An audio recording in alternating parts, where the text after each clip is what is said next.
So, have I don't think I have gone through like tips on Google searches in this class.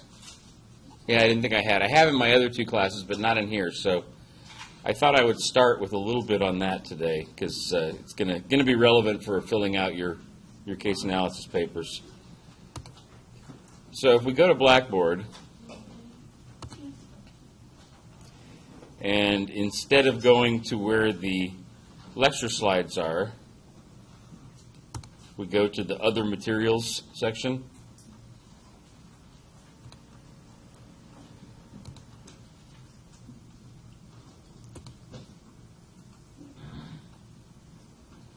So I went ahead and uploaded the rest of the lecture slides here, but what we're looking for now is actually down further in supporting. It should be in supporting materials, and it looks like I didn't put it there. Okay, it's under case analysis materials, actually. So this little PowerPoint called WSL Library Resources has some nice search tips in it on how to use Google more effectively. So if we open that thing up, I've described some of the main databases that you're going to use for searches, and then on the last page here, I've got some links to tips on how to search more effectively. I'm going to open up this one from Lifehack.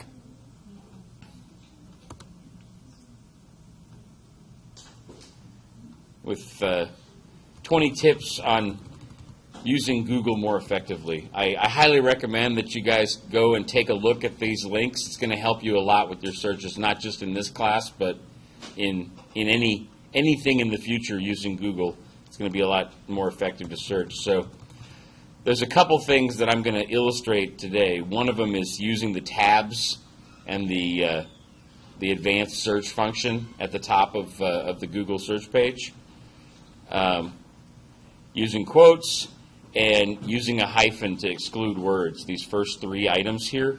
But how many people in here knew that if you put a minus sign before a word, that Google will take out any search results that had that in it?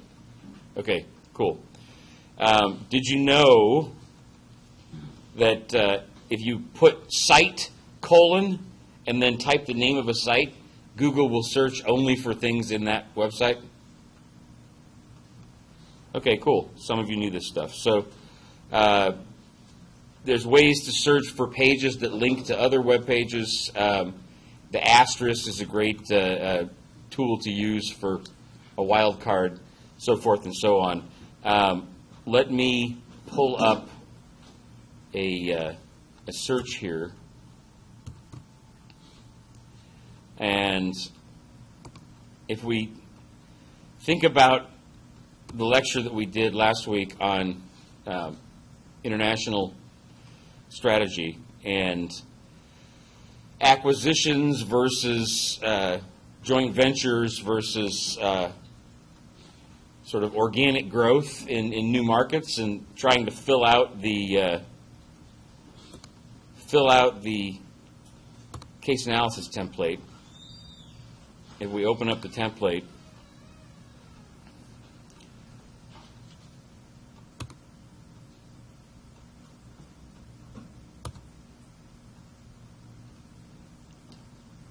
and scroll down a bit,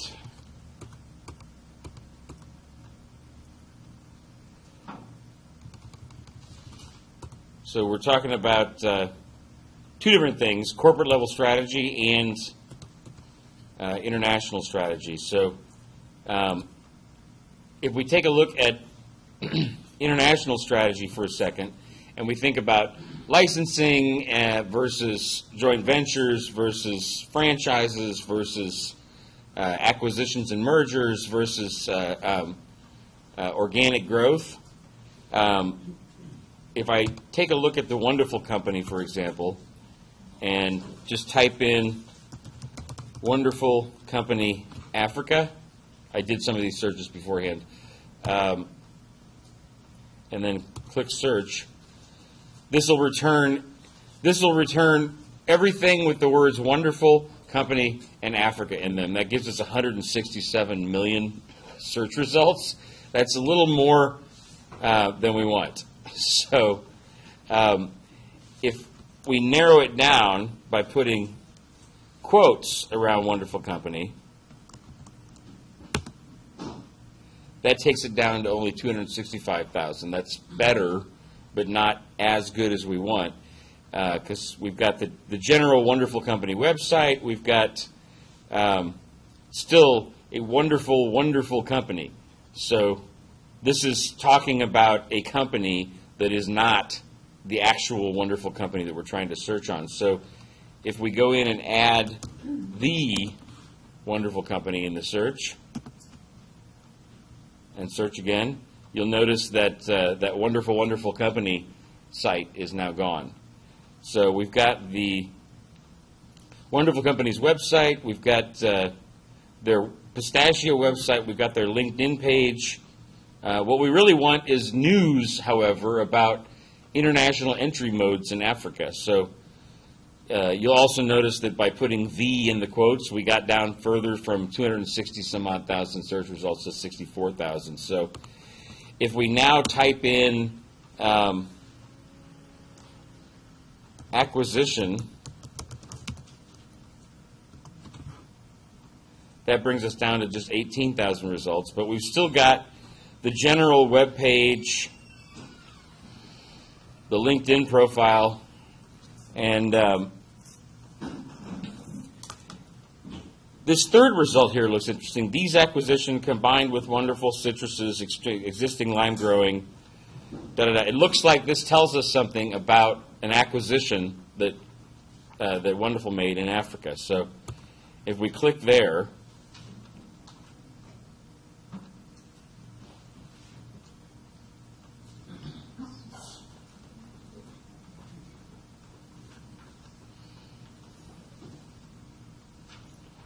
and because I'm broadcasting from my laptop to the screen, it's taking longer. You'll notice this is actually not about Africa. It's about an acquisition that Wonderful made in Mexico of a large amount of acreage. I think it's about 2,000. Yeah, 2,000 acres of Persian lime orchards that they acquired. So this is not an example of their entry mode in Africa. However, it is a great example of their entry mode in Mexico. And I'm curious how Africa actually got into this search. So if we go to the upper right-hand corner of the browser and we get things to actually not be frozen, it depends on which browser you're using. I'm using Firefox right now, so in the upper right-hand corner, you can click on Find, and then you can just type in the word Africa. And I'm not quite sure sometimes why Google does this, but it's returned a result which should have the word Africa in it, and you'll notice it's red down here at the bottom for when I type in the word Africa. It actually doesn't have anything about Africa there. So if you were filling out your case paper for Wonderful in this case, you could either continue searching to find something on Africa if you really wanted to talk about their entry modes in Africa, or you can simply switch your how you're filling out the chart and fill it out about Mexico instead, because you've got some information now on their entry mode in Mexico, and that is acquisition. If we go back again,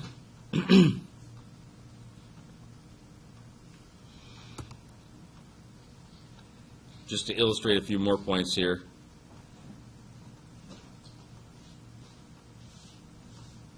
And unfortunately, because of the display mode that I've chosen for the screen here, it's going really slow.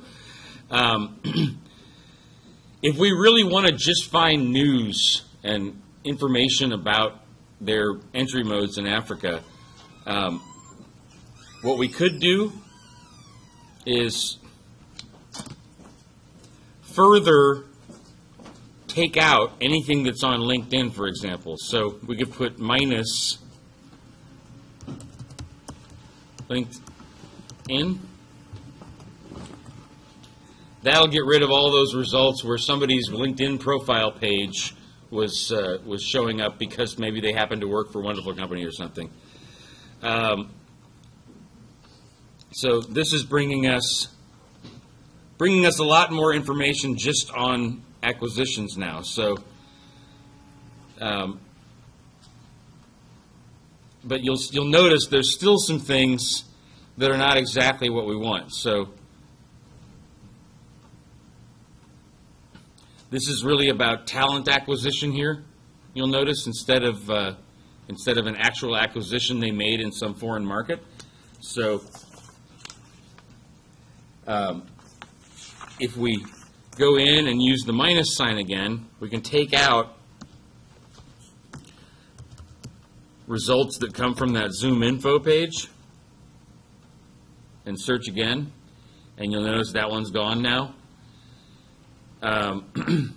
Vault.com, this is a website from Wall Street that talks about just different news and insights about different major companies around the world. So if we click on that, I think you'll notice here Wonderful Citrus also acquired nearly 2,000 acres. I think this is actually talking about that same acquisition in Mexico.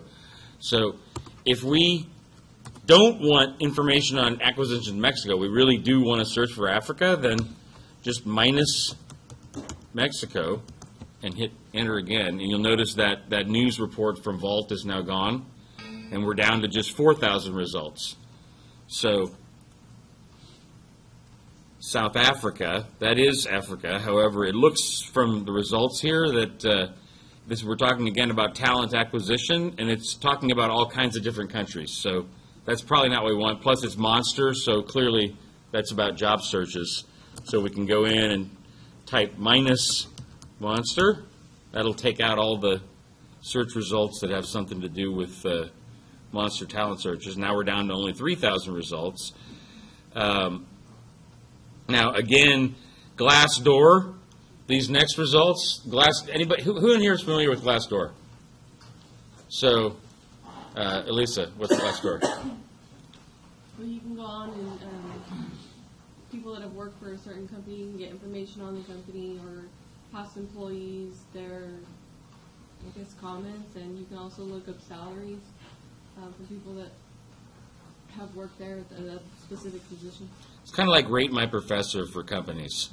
Like if you liked working there, you didn't like working there, it's reviews on what it's like to be at that company. So interesting stuff, not really telling us about mergers and acquisitions for Wonderful in Africa. So we could take out Glassdoor as well. Hit search again. Now we're down to just two. So we went from 200 million results to just 2,000 now. Indeed.com, not sure. Specializes in the acquisition and servicing of subprime. No, that doesn't look like what we're looking for either. So without continuing on this path, you'll notice if you just keep putting minus in, within 15, 20 minutes, you've narrowed your search down to just what you were looking for. And then you can just simply copy and paste and cite the appropriate source for your case study. Does this make sense to everybody? Cool. Unfortunately, I tried this. I was hoping I could tell you guys that you could simply copy and paste this entire Boolean logic. That's what the little minuses and quotes and stuff are. It's called Boolean logic. I was hoping I could tell you that you could simply copy and paste it into our library's databases and search on the same thing. You can't. You have to actually alter things slightly, and it's a good illustration of the difference between the information you find in the library databases and the information you find on Google. So I'm going to do this quick, and then we'll switch things a little bit to something we haven't done yet, a true discussion section on things a little bit more broadly than this specific international acquisition topic. So if we open up Let me try to open up anyway. A new page.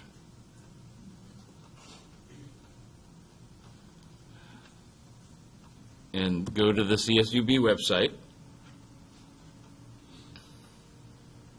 And go down to library at the bottom. And then click on articles and databases.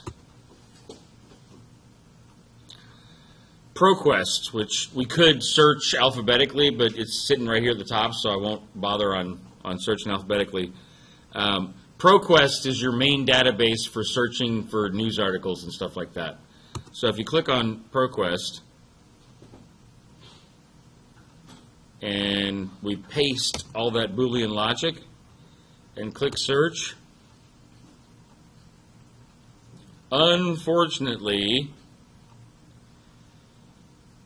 when it comes back, you'll notice, oh look, that actually worked.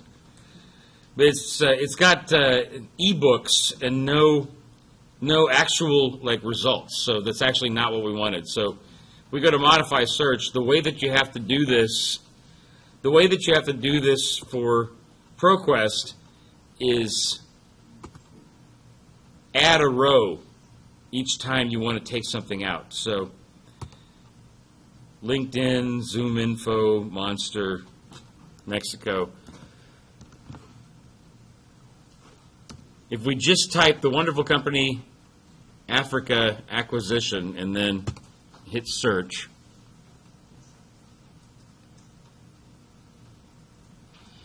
seven search results. So that's a lot less.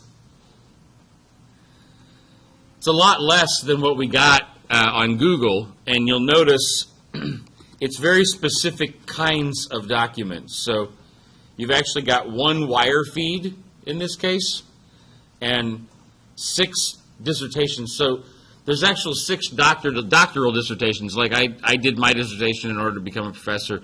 There's 6 different people who have done doctoral dissertations that in one way or another cite the words, the wonderful company, Africa, and acquisition in that document. And there's one news release here from Fair Disclosure Wire about something that has to do with wonderful company in Africa. So we can open that up and take a look at it. And I'm not sure where in this document wonderful is, so if we go again to the little search option on Firefox and go to find.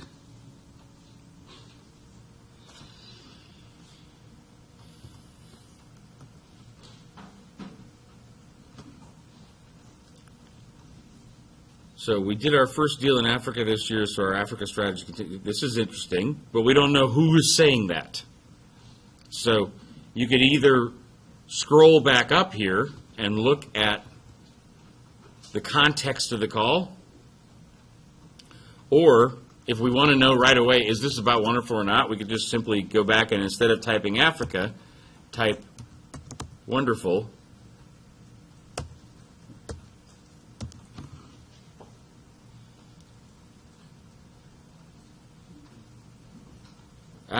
See, unfortunately, congratulations on your great results and the wonderful company you've built. So, dead end.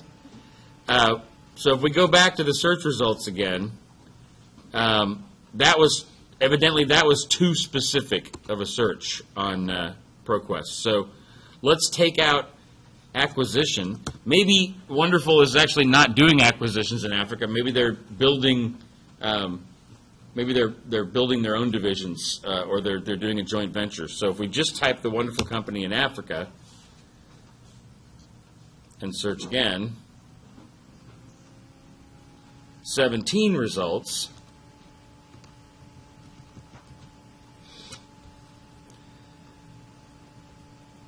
Endowment to Aspen Institute. So the Aspen Institute's kind of a not-for-profit company, so this is probably not about their business acquisitions, but it does look like the owners of Wonderful Company, Linda and Stuart Resnick, looks like they made a sizable investment in The Aspen Institute, which, among other places, is going to be making an investment in South Africa. So just one more thing to point out here, and then we'll move on. On the left-hand side of the page, you can actually further whittle things down in a ProQuest search to just news or wire feeds. So if we just want to look at newspaper articles about Wonderful in Africa, we can click on newspapers, and that will just give us these 3 results here that are from newspapers. If we want just news feeds, you can just click on news feeds, et cetera, et cetera. So that is what I wanted to show you about searches. So ProQuest basically has a whole lot of news feeds, which basically there's a handful of services around the world that will basically find out breaking news and report it to everyone else, and then everyone else can use that news to write their own stories in their newspaper or they're on TV or whatever. And then actual newspapers or trade journals or whatever are actual journalism outlets. So ProQuest gives you a lot of journalism outlets, gives you a lot of academic sources, and gives you a lot of news feeds from breaking news outlets.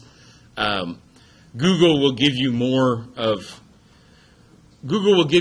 a wide swath of results. I suggest that you use them both, depending on whether you're having good luck using Google. I want you to have a blend of different sources in your case analysis paper. So I want some of I want some of the information to come from Google. I want some of the information to come from ProQuest. I want some of the information to come from conversations you've had with people that work at that company. But you'll find that depending on the search, sometimes you find better results in ProQuest, sometimes you find better results doing Google search. But that should help everybody in here a little bit with filling out your case analysis papers. Questions about those searches? Okay. I have a much more general question now for everybody.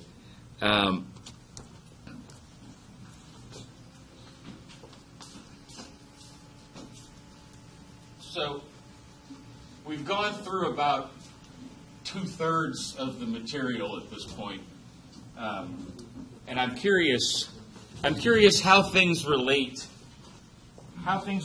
to the professional world you guys are accustomed to dealing with on a daily basis. So the topics that we've covered so far: mission, vision, goals.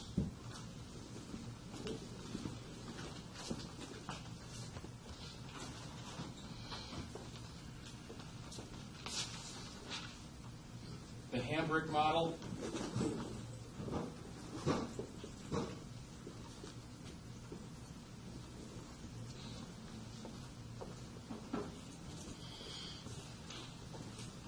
Business model.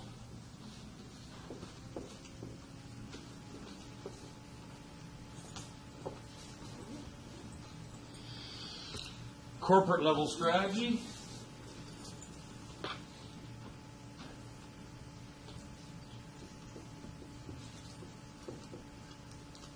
So that's all the stuff about mergers and acquisitions and the Boston Consulting Group type of business and vertical and horizontal integration and things like that. International strategy.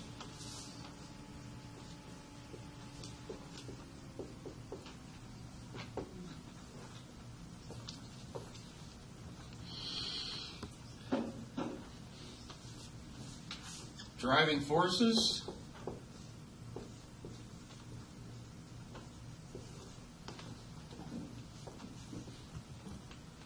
Porter's 5 forces.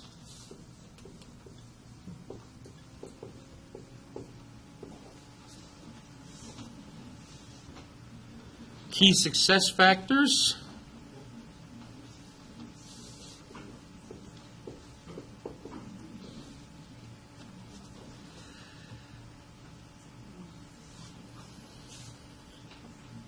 So, VRIO resource analysis, competitive strength assessments,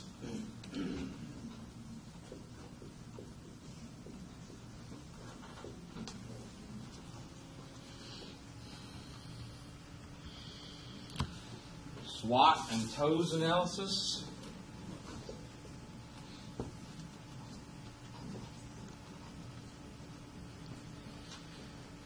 so customer analysis, market sizing,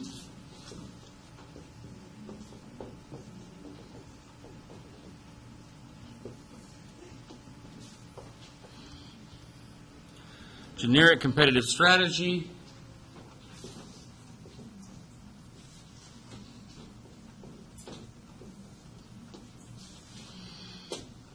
attack and defense posture,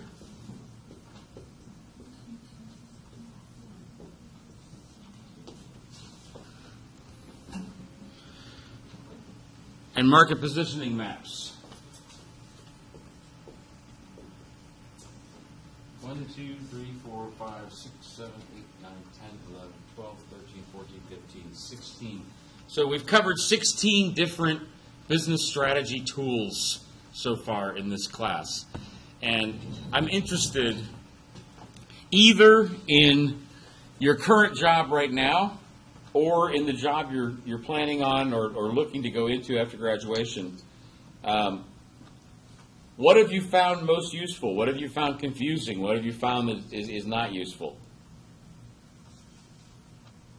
Don't everybody all speak up at once.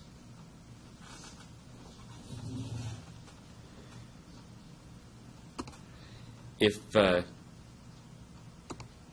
you don't speak up, I'm calling on you. Yes, Jose. I did an internship this past summer, and I was thinking it was going to be related to the stuff that I was learning in my supply chain concentration. Uh-huh. And obviously, like this stuff too, right? This is quantitative. Uh-huh. But there was nothing like this. It was just, I think all that stuff is more for like upper management. I didn't even touch on that stuff. I tended to find the same thing when I was in the same position in my career that you guys were. Anybody else have different observations? I would have to say when I was working, Uh-huh. some things we might have used, but for the most part, kind of different. So which things? Well, I dealt with a lot of customer service, Mm-hmm. and then how to take up customer issues, how to go about that. So, I would have to say those concepts, it's just how to deal with people, but, we're obviously not, at least we're not there yet. Mm-hmm. So how do you envision using some of these resources a year, 2 years, 3 years from now? So if I go back to, hang on.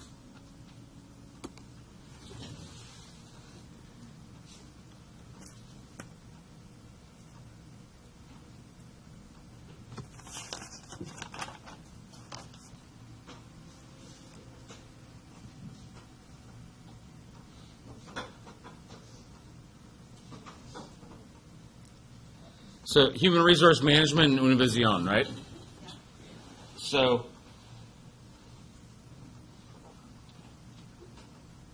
do you see yourself using, Well, we're still gonna have to deal a lot with us, with a lot of, we deal a lot with the law and also with a lot of, company and also associates going back and forth with them. mm-hmm, So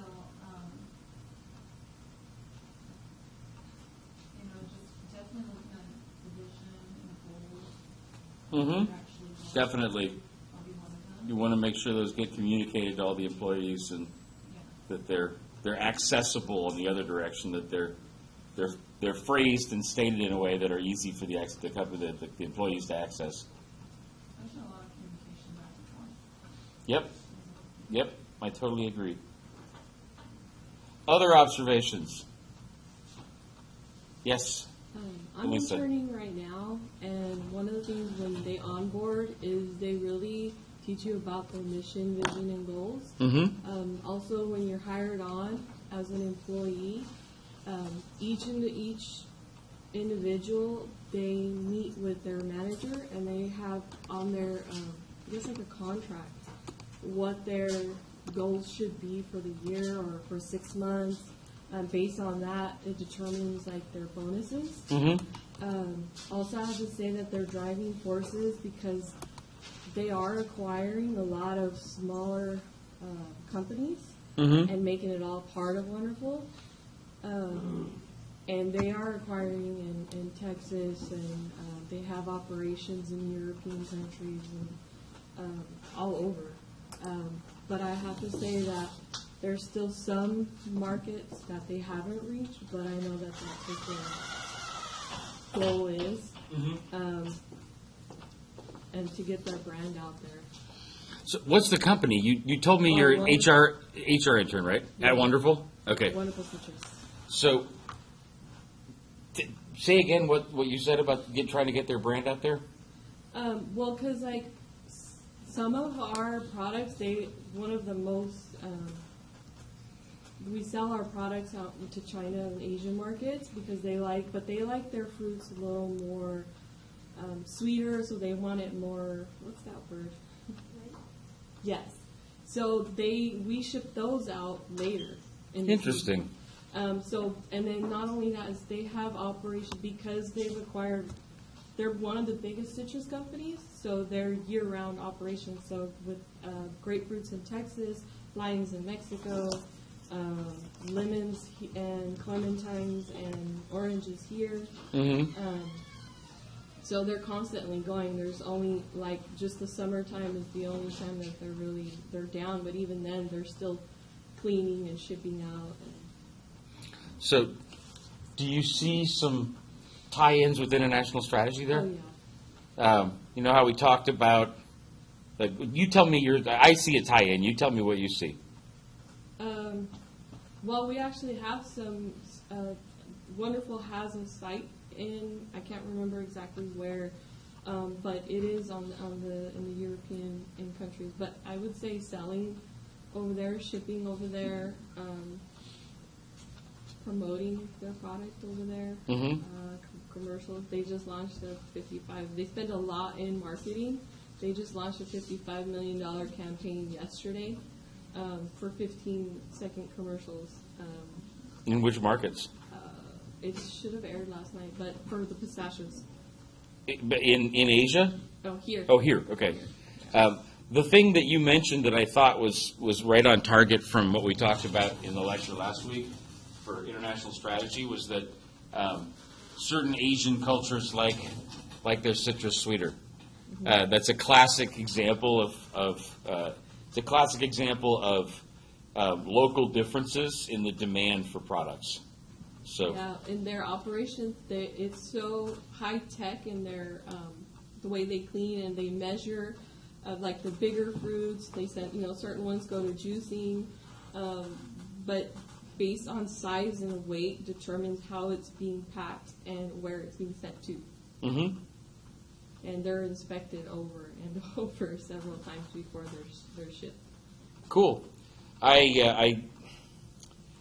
One of the fun things about my job is that I get to learn about so many different kinds of companies, and the more I learn about Wonderful, the cooler of a company I think it is. Definitely. They really invest in their employees, and I would say their customers too, because they're pushing for wellness and philanthropy. But they have a lot of programs that are available for employees that are at no cost to the employee, like a free clinic on site Mm-hmm. for employees and their families. They have a gym on site. They have all kinds of learning opportunities at no cost. Learning center, all kinds of programs. Very, very cool. Yeah. So, other observations of some of the other tools and how you might apply them in your future jobs. Now that you kind of talk about it, I was kind of looking from business model, how our company actually, instead of actually looking into what customers were asking for, Your company being Pennies in this case? Yeah. Yep. so at the time, they weren't actually paying attention to the customers and looking at their actual value of things what they actually wanted.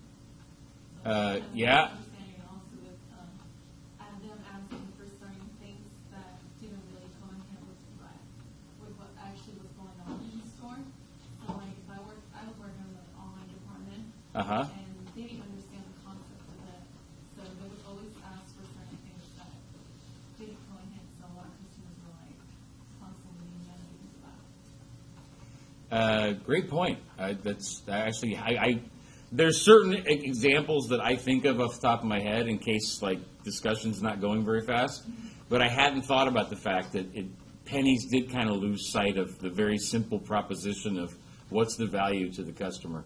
Yeah, and because I worked along with editors, Mhm. practically in charge of the department. So I got a lot of national working with them, but you would always see them how basic things that, yeah, we have learned in school, they weren't following. So because I started working with them right when it started going down. So right when it was kind of good, Mhm. it went down. So I got to see that side of it, but also, like, I got to learn a lot from them. Cool. Good example. Good example. How about this side of the room?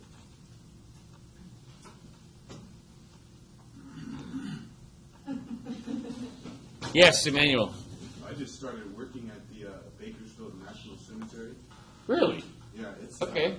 It's about 25 miles east of here. You take the Yeah, I see the sign when I drive out to teach in Inlet Valley. I've never been there. Where is, like, tell me about it. I've never been there. Interesting. Well, today it was actually my first day, and I was in the break room and I was just reading some literature for the Bakersfield National Cemetery. And one thing that caught my eye, they had it was kind of like a chart with goals and strategy, and they wanted to instill what did it say, a feeling of ownership in the employees. So what I did today, I was actually I was spraying down the headstones. I sprayed down at least, I want to say 200 headstones. And one thing that's really important there is, well, they're burying veterans, their dependents, and their spouses.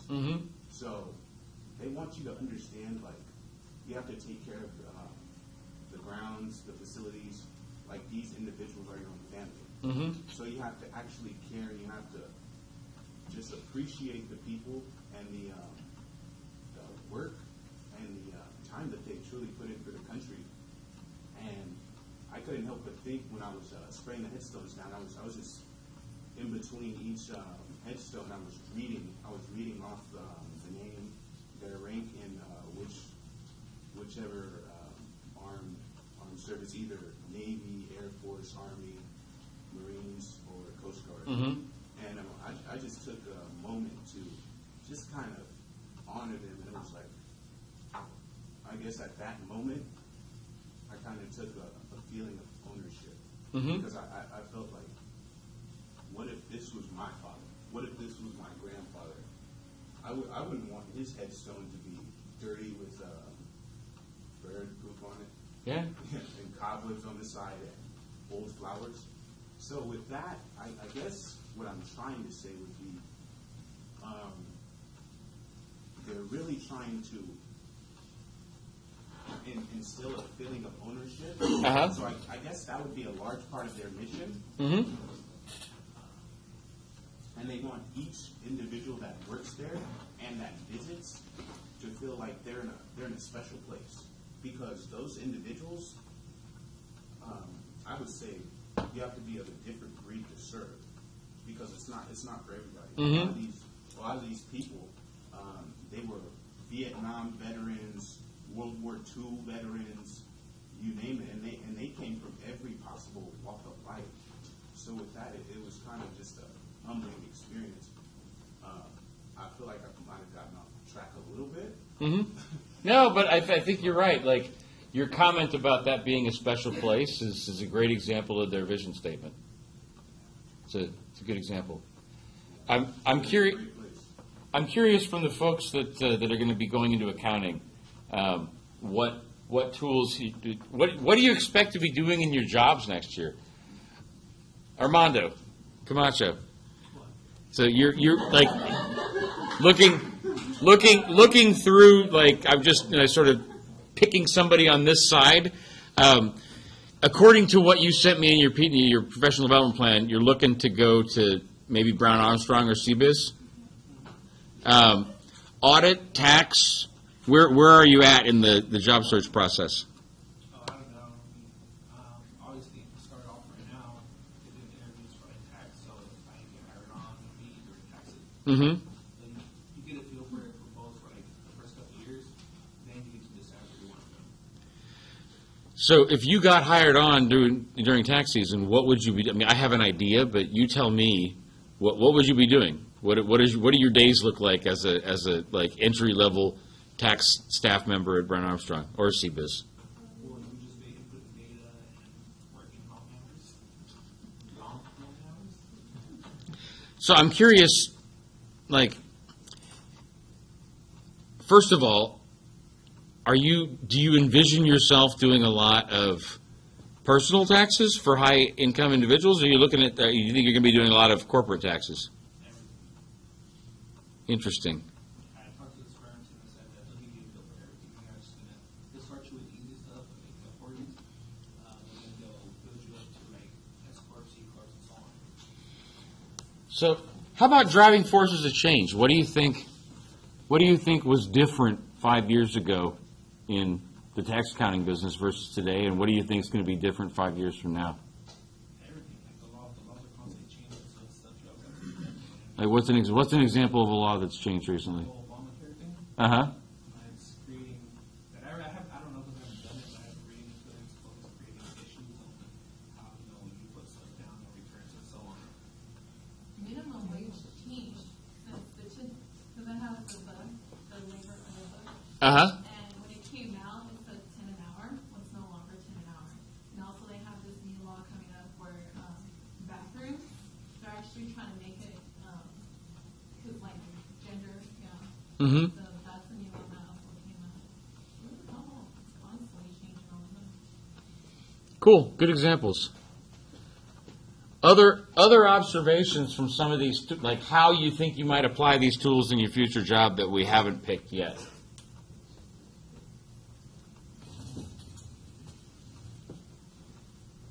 Somebody speak up, or I'm gonna pick at random. I think that beyond our careers that we're pursuing, Mm-hmm.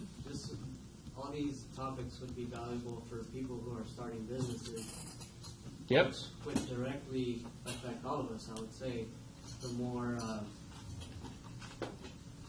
well-constructed businesses, the more successful businesses there are, the more opportunities there are for us to get jobs. So I've been around a few small businesses that have been brought up in the community, and something as simple as having a mission, a vision, and goals written down on paper, I feel would make a big difference in those businesses. Actually, knowing who you're targeting as a client or as a customer is also something that kind of lacks in some businesses, and the knowledge on how to expand your business is also something that would be very important. I feel. Mhm. Something that's missing in small businesses. So, Carlos, you're looking to go into accounting too, right? Compared to Armando's description, where are you at in the process right now? And Well, I work for a family business right now, so I haven't gotten into the process, but I feel farm labor contracting, right? Okay. yeah. So So, So do you see yourself continuing to work with the family business after graduation for a while, or are you really pushing to get into accounting sooner rather than later? Or do you not know yet? I'm not sure yet. But I do at some point want to get into accounting. I'm just trying to find the right time to separate myself from the family business and get into my own thing. But So farm labor contracting, is that basically organizing farm laborers and providing them to different agriculture companies? Cool. And how many laborers does your family's company provide, more or less? right now, about 150. Cool. Specialized in certain types of agriculture, or? Yeah, table grapes, the whole process to product being, leading up to the season and actually harvesting the table grapes. Cool. Very cool. I love, my research, the stuff that I do when I'm not teaching this class, a lot of it has to do with different small family businesses around this area, so it's always fun for me to get to know the details of what, like, I started making a list of all of my students who come from a family business or who own their own business already, and I haven't even finished going through, I don't think I've even finished going through all three of my classes from this semester, and I already have like 50 different students that come from a family business in one way or another. It's really cool. So other observations about these tools? Yes, Emmanuel. I just wanted to, was it Carlos? Yeah, I just wanted to touch on what Carlos said, because my father, he's actually a small business owner too. Mm-hmm. And I feel like business level strategy is very important, and most sole proprietorships, they lack that. And if they do have it, it's kind of vague. Like, they don't really have anything written out, because Say again, they lack what? Sole proprietorships lack. a business level strategy. Mm-hmm. Because I can speak from my own experience. My father, at first, What kind of business your dad have? at first he started selling. This was cell phones and pagers. This was like back in the day before most people even had cell phones. Mm-hmm. So he caught that before it really became a wave, and he made great money off of it. And then he transitioned to selling like ATVs, dirt bikes, mopeds, stuff like that, recreational vehicles. Mhm. And he caught that before it got real big. But then around the 2007, 2008 market crash, people couldn't even pay their mortgage. So Mhm. they're not going to be able to afford a recreational vehicle. They'd rather feed their family. So at that point in time, the business, it kind of died down. But he didn't diversify. And I don't think he truly has a solid understanding of business to the Mhm. point where he can, what's it called? Scan the environment. Yep. Environmental scanning. Uh-huh. And see like what's maturing and what's what did you call it when it's first coming up? Like what's going to be a star potentially in the future? An infant. Yeah. Because after the motorsports, the recreational vehicles, he actually transitioned to buying and selling gold. I know you guys know that was pretty big for a few years. Mm-hmm. But those are kind of like fad. Those are kind of like fad businesses. So they can only last so long.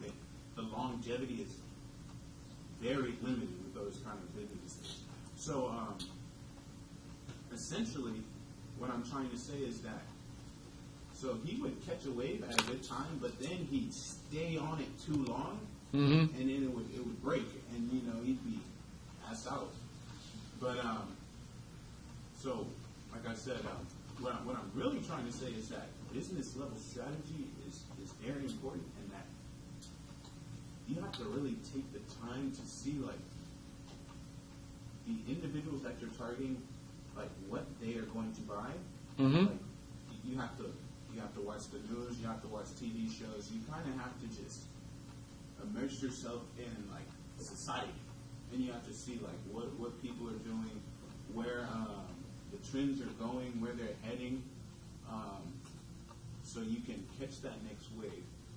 And another thing that I feel is really important is like not putting all of your eggs in one basket. So diversification, because it's good. Okay, so if you have one thing that you're doing and it's working really well for you, let's say it works 8 years. Mm-hmm. Yeah, you make, let's say you make $1 million a year, that's great.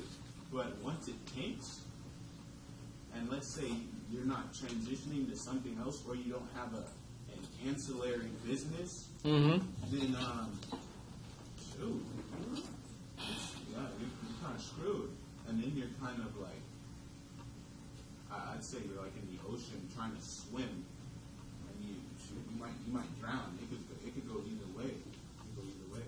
So, I feel like taking this class, it kind of really broke it down for me. Mm-hmm. That there's a lot of aspects that involve business that most people don't truly consider. Mm-hmm. Let's say somebody has like a skill where they can make money. I'd say they're kind of a hustler.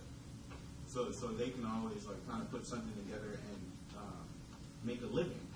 But there's a difference between being a hustler and being an entrepreneur, because I feel like an entrepreneur has a different mindset and they're constantly learning. Like they don't get stuck in their ways, and they don't think they know it all. Mm-hmm. Because in business, it's very important. You don't know it all, because there's always somebody that's more successful than you, someone who's been in business longer than you, the whole 9 yards. So with that being said, you just have to be very open-minded when it comes to business, and you have to, I would say, tread lightly. Mm-hmm. Tread lightly, because you don't want to step too hard, because then next thing you know, you might be stepping on quicksand and you're falling through. I think a good segue off of what you said.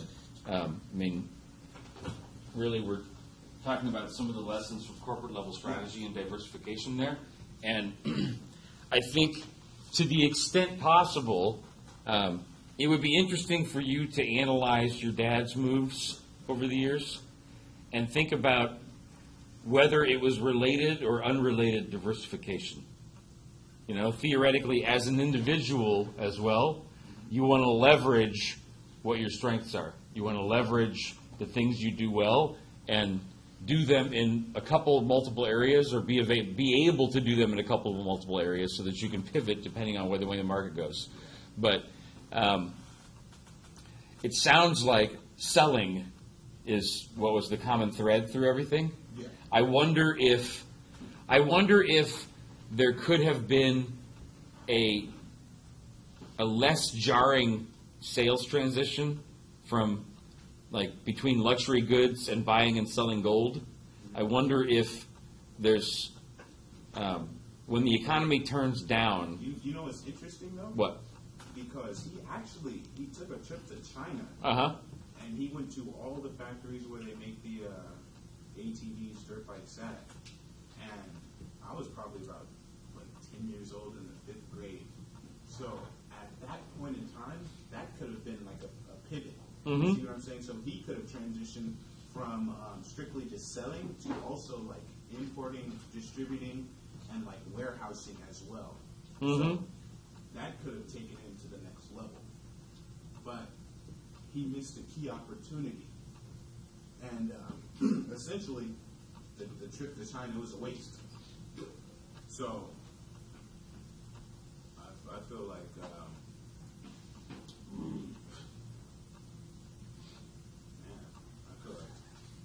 I could probably hit on every single one of these, especially this valuable, rare. Uh-huh. Is it imitable?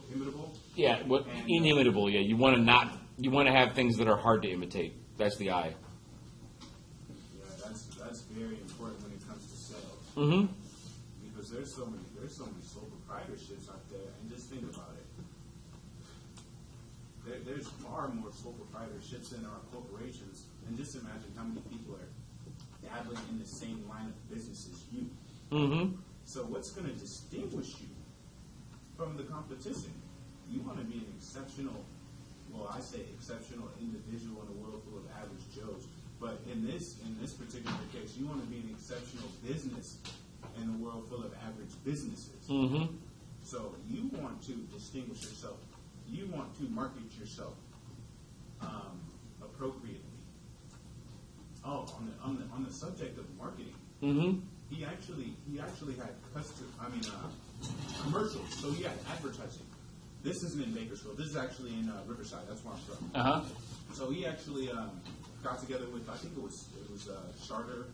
That's like it's similar to like Bright House. It's like the local TV, internet, phone service provider, and shot a commercial. But I don't think he really targeted the right individuals, and he didn't have it on the right channels, and he didn't have it at the right time. So that can hurt you, because if you're just shooting a commercial and you're just throwing advertising out there and you're not really breaking it down, you're not being meticulous about it, because that's something that you have to go about methodically. And if you're not going about it methodically, then you might as well not do it. Good observation about knowing the media and knowing the consumption patterns of your customers. Yeah. All good observations. It's about 6 after right now. I figure maybe if nobody has any other questions, I'll let you guys go a few minutes early. Let's pick up with that. That was fun. It's yes, Stephanie. I'm not really sure if you sent out an email. I remember something about the assignment that was due. You could go over it. It's not really due per se. Like I sent it out last night, late last night. It's basically, it's not an assignment. It's just feedback for me on what could be better about the class, what's going well. And I couldn't sleep last night, so I clicked send. I clicked send on that thing at probably 2:30 in the morning. Okay, but the assignment 3, is that the one where we have to give to you at the end of the semester? The counting 10 and people on LinkedIn and Oh, yeah, that's by the end of the semester. that's the assignment 3, right? Yes, but you don't have to do 10 people on LinkedIn, just one. But yes, that's not due. That's not due until the end of the semester. Any other questions? Okay, see you guys on Thursday.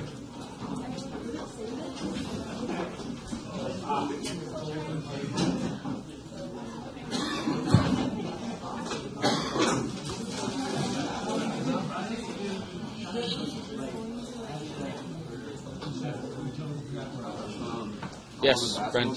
I am aware of that. But so can I get you to sign this? Yeah, I think sure. I'm only gonna miss the 22nd, and on the some of this it says to be determined. So That's fine. What is today, the 11th? I think so. Yeah, doesn't matter. That's fine. If you want a copy of this, Sure. thank you. No problem. Bye-bye. What's up? Actually, I'm applying for MBA, Uh-huh. and they asked for a recommendation letter. Would Yep. you mind to do it? I'd be happy to. Oh, thank you. Just email me to remind me. Are you applying here? Yes, I am, and also I'm applying otherwise. Like, Okay. LMU. So for here, I just have to send a letter to Mike Way. LMU, they may have a form to fill out, but just email me to remind me. You could email it to me, and that would be better. Usually I just send it straight to Mike. Oh, but- if it's possible, you can send it to me. I can show it to. Yes, but you need to email me. Yeah, definitely. Do you have Right. the formal? Huh? Do you have the formal? I just usually, I don't have a formal formula. Oh, But just send me an email to remind me, and I'm happy to write you a letter. thank you very much. No problem. No problem. So Stephanie. the survey that for the garden thing, Yep. it's giving me this message. So I did it, but then it's giving me that message, and I answered everything. And the other questions, some of them I didn't answer. So what I do? You have entered a response into an unselected answer. So just for that one, that it's giving you that answer? Well, there's the other, but I didn't click it, and there's nothing in there. Interesting. So I don't know if it's just that one or all of them, and all of them are fine. They're all fine. So I click next, and the same thing happens. You see? Uh-huh. So I don't know. Maybe there's a glitch or something. Yeah, no, thank you for letting me know. Can you, here, hang on. Let me take a screenshot of that.